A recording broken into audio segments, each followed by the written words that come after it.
నమస్తే.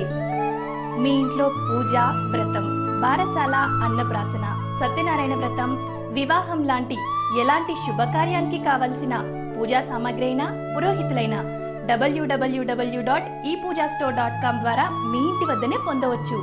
మరిన్ని వివరాలకి 8096838383కి కాల్ చేయండి. 83కి కాల్ చేయండి. మీన రాశి వారికి వారం చాలా అనుకూలంగా ఉంది. చేపట్టిన కార్యక్రమాలు విజయవంతం అవుతాయి. దూర ప్రాంత ప్రయాణాలు లాభిస్తాయి. మానసిక సంతోషాన్ని కలిగిస్తాయి. అదేవిధంగా వివాహ శుభకార్యాలకు సంబంధించిన విషయ వ్యవహారాలు సానుకూలపడతాయి. దూర ప్రాంతాలకు వెళ్ళడానికి మీరు చేసే ప్రయత్నాలకి తాత్కాలికంగా ఆటంకాలు ఏర్పడే పరిస్థితి గోచరిస్తుంది. సరైన సమయంలో తగినంత డబ్బు చేతిలో లేని కారణం చేత ఒక విలువైనటువంటి స్థిరాస్తిని తక్కువ ధరకు వచ్చే దాన్ని కొనుగోలు చేయలేకపోతారు. అది మీ మానసికమైనటువంటి అసంతృప్తికి కారణమవుతుంది. డబ్బులున్నప్పుడు ఏ రకమైన అవకాశాలు రాలేదు. ఇప్పుడు డబ్బు టైట్ అయిపోయి ఆర్థిక మాంద్యం వచ్చిన తర్వాత అవకాశాలు రావటం అనేది కొంత ఇబ్బందికరంగా మారుతుంది. దాన్ని కొనుగోలు చేయలేకపోయామే అనేటువంటి కొంత బాధ అనేది కలుగుతుంది. ఏది ఏమైనప్పుడు కూడాను ప్రాప్తం ఉన్నప్పుడే వస్తుంది, ప్రాప్తం లేనప్పుడు రాదు. దాని గురించి మీరు ఏమీ ఆలోచించవద్దు. ఉన్నది బాగానే ఉంది, భగవంతుడు చల్లగానే చూస్తాడు అనే భావంతో మీరు నడుచుకుంటారు. ఏదో ఇంకా పైనుంచి ఊడిపడాలని, రత్నాల రాసులు కురవాలని ఈ రకమైన ఆలోచనలు మీకేమీ ఉండవు.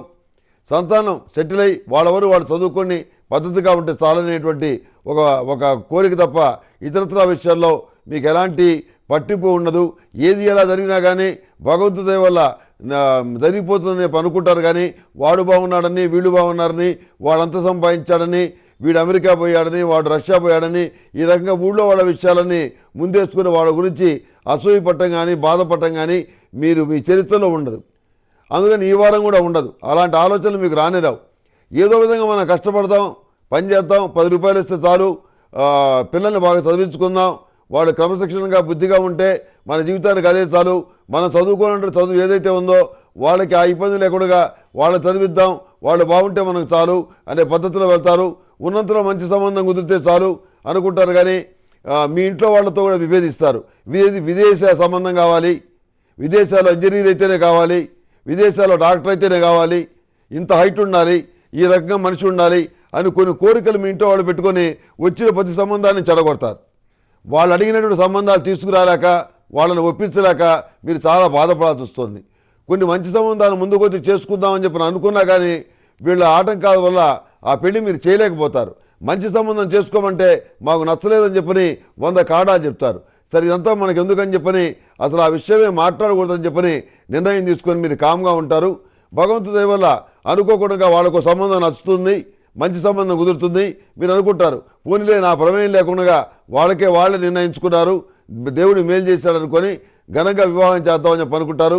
ముహూర్తాల దగ్గర సిద్ధాంతులు చాలా ఇబ్బంది పెట్టే పరిస్థితి గోచరిస్తుంది. ఒకే ముహూర్తాన్ని మాత్రం నమ్ముకోవద్దు.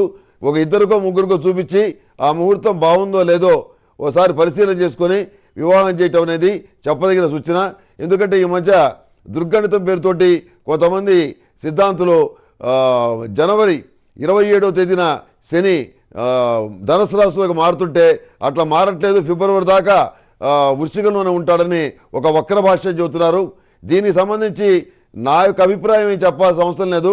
బిర్లా ప్లానటోరియం వాళ్ళని అడగండి, లేకపోతే నాసా వాళ్ళ వెబ్సైట్ చూడండి. శని ఏ రోజు మారుతున్నాడో, ఎన్ని నిమిషాలు మారుతున్నాడో, ఎన్ని గంటలకు మారుతున్నాడో స్పష్టంగా తెలుస్తుంది. వెనకంటే ఏమీ లేదు కాబట్టి గణితం వేసుకొని చెప్తే అదే వేదం కింద లెక్క పెట్టేవాడు. వాటి పరిస్థితి అట్లా కాదు, అభివృద్ధి చెందింది. ఫిబ్రవరిలో శని మారటం ఏంటి, 27వ తారీఖు నాడే మారుతున్నాడు. అందుకని ఆ విషయాన్ని మీరు గమనంలోకి తీసుకోండి. అనవసరమైన ముహూర్తాలు పెట్టిస్తే కొంపలు అంటుకుంటాయి, పెళ్లిళ్ళు పాడైపోతాయి, ప్రజలు ఇబ్బంది పడతారు. జ్యోతిశాస్త్రపరంగా నష్టం ఏర్పడే అవకాశం ఉంది కనుక మీకు అందరికీ కూడా ఈ సూచన చేస్తున్నాను. దీన్ని మనసులో పెట్టుకోండి. జనవరి 27వ తారీఖు నాడు వృశ్చిక రాశిలోంచి శని ధనుసు రాశిలోకి మారుతాడు. ఈ విషయాన్ని గమనికలోకి తీసుకొని ముహూర్తాలు కానీ ఇతరత్ర విషయాలు కానీ నిర్ణయించుకోండి. అంతేగాని ఒకళ్ళే చెప్పింది నమ్ముకొని మీరు ఆ విధంగా ముహూర్తాలు పెట్టించుకుంటే ఇబ్బంది పడతారన్న ఉద్దేశంతో ఈ సలహా చెప్తున్నాను. ఈ మీనరాశి వారికి వైలెట్ కలర్ బాగుంటుంది. అదృష్ట సంఖ్య 2. ఏదైనా పని మీద వెళ్ళేటప్పుడు శుక్రవారం నాడు కానీ శనివారం నాడు కానీ బయలుదేరి వెళ్ళండి. సానుకూలమైన ఫలితాలు సంప్రాప్తిస్తాయి. మానసికమైన ఉల్లాసంతో ఈ వారాన్ని మీరు గడపగలుగుతారు. కొంత పురోగతి కూడా ఉంటుంది. ఏమీ ఆందోళన పడాల్సినటువంటి అవసరం లేదు.